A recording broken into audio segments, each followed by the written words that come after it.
Our next speaker is Lindsay Jarrell, convener of the Stop the War, and her title is The Failure of the War in Terror. Lindsay, she's the convener of the Stop the War Coalition, and which is one of the biggest anti-war peace organizations in the country. And its main aim of Stop the War is to stop the war declared by the war against terrorism. Yes, war against terrorism. That's one of its declared aims, which has been carried out by US and UK. And ladies and gentlemen, please welcome Lindsay Jarrell.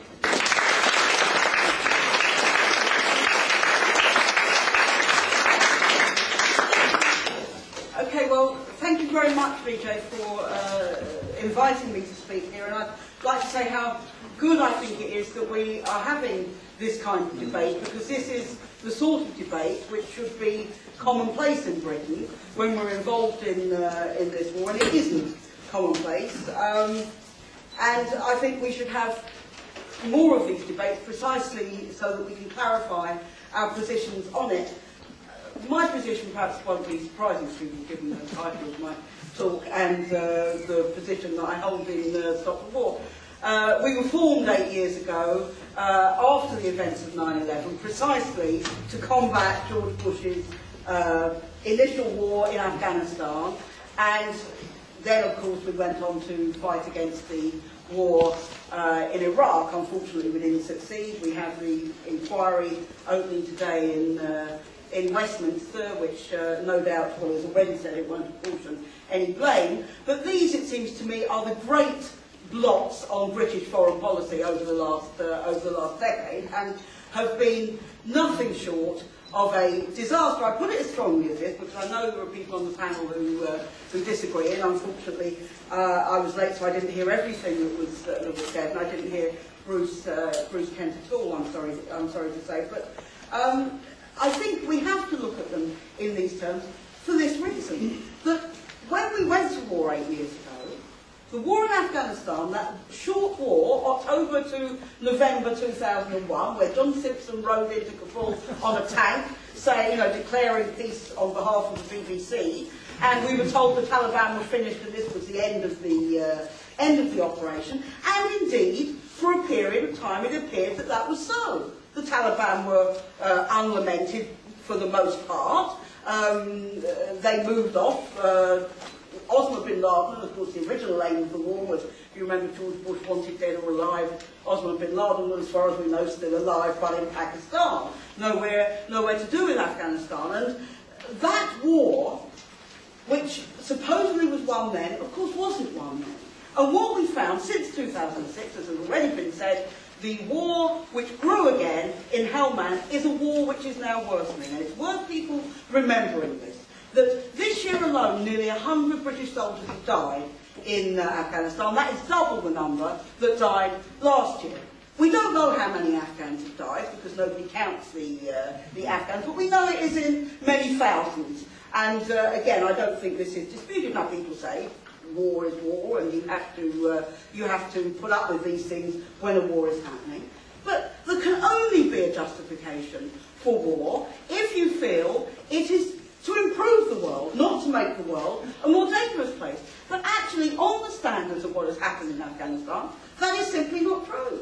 And when I heard the speaker who said we were invited into Afghanistan, we bombed Afghanistan, of course then Karzai was put in by the Americans. They don't like Karzai now because everybody in the world has discovered what a corrupt politician he is, and the Afghan government has gone up the scale of corruption, from number 5 as it was last year to number 2, only behind Somalia. And this is under the aegis of a British and American occupation, under the aegis of a war which has been going on. So I don't really accept the view that this was an invitation of the sort that didn't have any coercion involved. I think when the biggest military power in the world invades a country, they decide who invites them in as their government, and that is what's happened, and that is something which I believe is still happening, and this is why the election was such an embarrassment to them. The election was such an embarrassment, not because the British and American governments didn't know how corrupt this government did. Of course they did. They tried to get rid of Karzai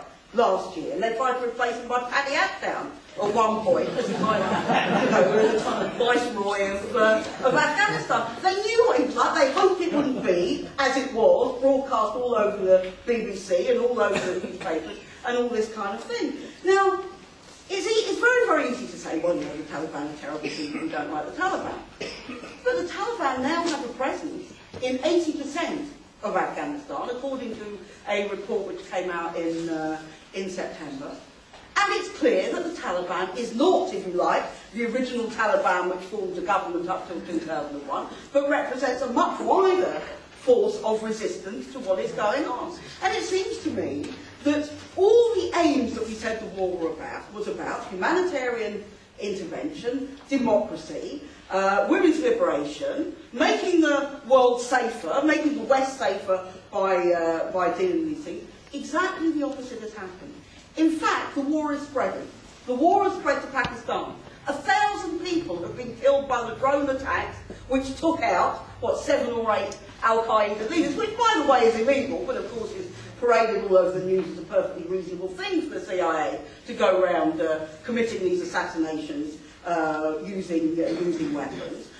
The war is spreading to Pakistan, it's worsening in Afghanistan, and it is having a worse and worse effect here, because everybody knows that more and more people in this country, and not just the Muslim community who've been opposed to the war from the very beginning, but more and more people, particularly those people whose children are being sent to fight and die in Afghanistan, are complaining about what this is. And I think it's quite an incredible view to say war should be decided by the mothers of the soldiers. Why on earth not in a democracy? Surely it shouldn't just be up to the military where we go and fight. The military is supposed to be subject to democratic control, and therefore it's quite right that people express their opinion about all of these things. And the point that's been made about reconstruction is absolutely right. 10 times as much is spent on the military in Afghanistan as is spent on 2 minutes. 2 minutes. Yeah, as is spent on reconstruction. And just imagine if we did spend the money that we spent on the army and on bombing people, on schools and hospitals, then actually we might be able to begin to win the hearts and minds of some of the people in Afghanistan. We're not doing that at all. Just to conclude, to say this, that this is, the government is in a complete dilemma over this, which is why it's such a political issue here in Britain. The Americans cannot withdraw, because if they withdraw everywhere around the world, they will say, this is the new Vietnam syndrome, the end of the American empire, it can no longer do these kinds of things. So they have to stay. And if you stay, then you prop up corrupt governments like they did in Vietnam, and you send in more troops like they did in Vietnam, and you start spreading the war to other countries like they did with Cambodia. This is the danger that we're on, and this is why we have to resist it. I see no alternative to pulling the troops out. People say, well, what will happen to Afghanistan? And my answer to this, when David Miliband says Karzai wouldn't last maybe 5 minutes, or 5 days, or 5 weeks, well, why are we defending a government that could not last 5 minutes or 5 days or 5 weeks if the army wasn't there? Doesn't that tell you the level of corruption that is going on? Just one very final point I want to make. This war is spreading in other directions as well. There is now a war going on between the Saudi government and some insurgents in North Yemen, where they are bombing people on a daily basis, with terrible problems of refugees and so on. One of the reasons for this dispute is because they believe that these insurgents are connected to the Iranians, they're Shia Muslims and so on and so forth. Now, the Israelis are talking again about attacking Iran next year. We can have a war which is not just about Afghanistan, not just about Pakistan, bad as those are, and I'm against nuclear weapons anyway. They've suddenly started worrying about who's got their finger on the button in Pakistan. Well, I worry about who's got the finger on the button everywhere, because I don't trust any of these people with nuclear weapons. But we can be embroiled in a much, much bigger war involving the Saudis, involving Israel, involving Iran, involving all these things. And the only way we can cut that is to change our foreign policy, get the troops out, and allow the people of these regions to run their own country and not to believe that Britain and America have some superior view of how to do it.